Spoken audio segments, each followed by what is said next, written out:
What's up YouTube? Welcome to the channel, welcome to the video, hope you guys are having a great day. This video was supposed to go up a couple days ago, but I don't know if I got the Rona or what the hell happened, but I've been very sick for the past couple of days. But I am starting to feel a little bit better, so I can finally go ahead and do this video. So now that I'm feeling better, I'm going to walk you guys through the process of how I lost 135 pounds and how I'm planning to lose more weight in the future. So the first thing we need to do is figure out how much weight we need to lose. And in order to do that, we're going to use BMI, or Body Mass Index. What BMI is a measure of body fat based on height and weight. So you're going to plug your height, I'm 5'10", and your weight, I'm currently 330 pounds, into this calculator, and it's going to spit out a value. And that value is going to put us in one of these brackets over here. And depending on what bracket you fall into, you're going to be at risk for different health issues.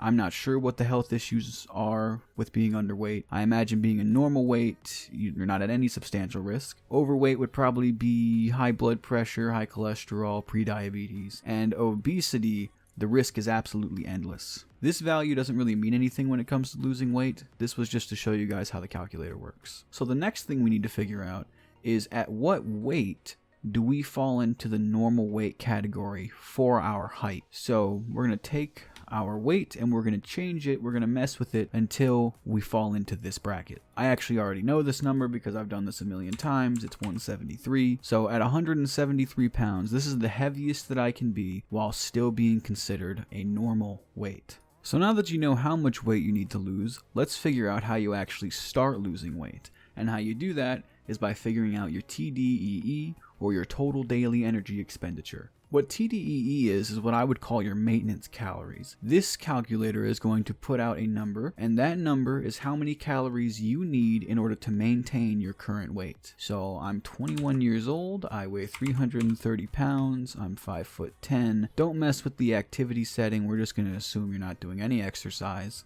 And body fat really is optional. The chances are you're not going to be able to properly find your body fat percentage, and although it will make this number more accurate, it's pretty close anyways. So as you can see at my current weight, the amount of calories I need to consume per day in order to maintain my current weight is 3,010 calories. So now that we know how much our body needs to maintain our current weight, let's figure out how many calories we need to consume in order to lose weight.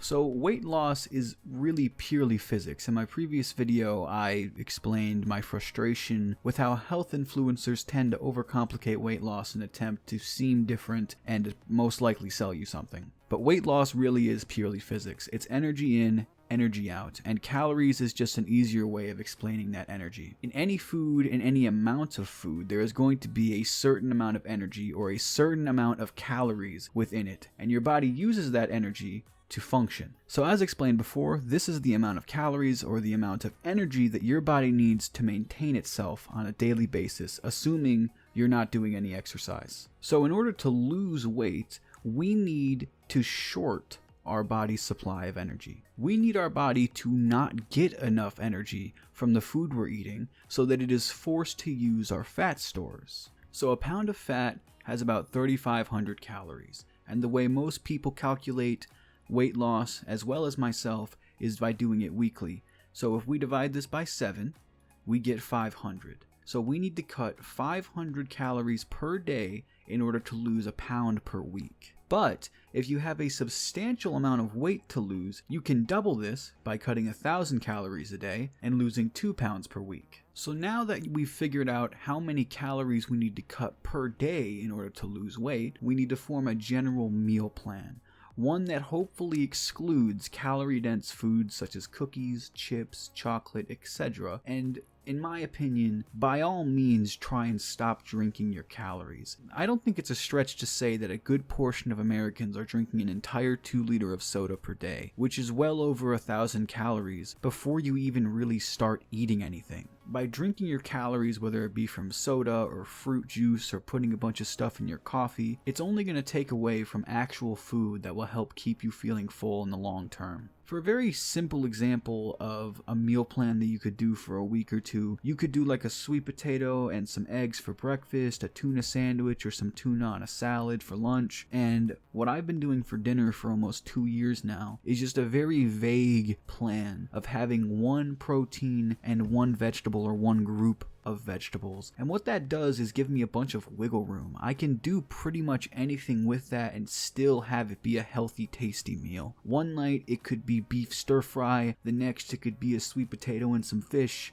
It could be literally anything. And that variety really helps in the long term. Step number 4 would be to maintain this diet long term while switching it up so that you don't get bored with the food you're eating. And this is the most difficult part. And I do have one tip. Whenever you're considering going back to your previous eating habits, attempt to disrupt that habit.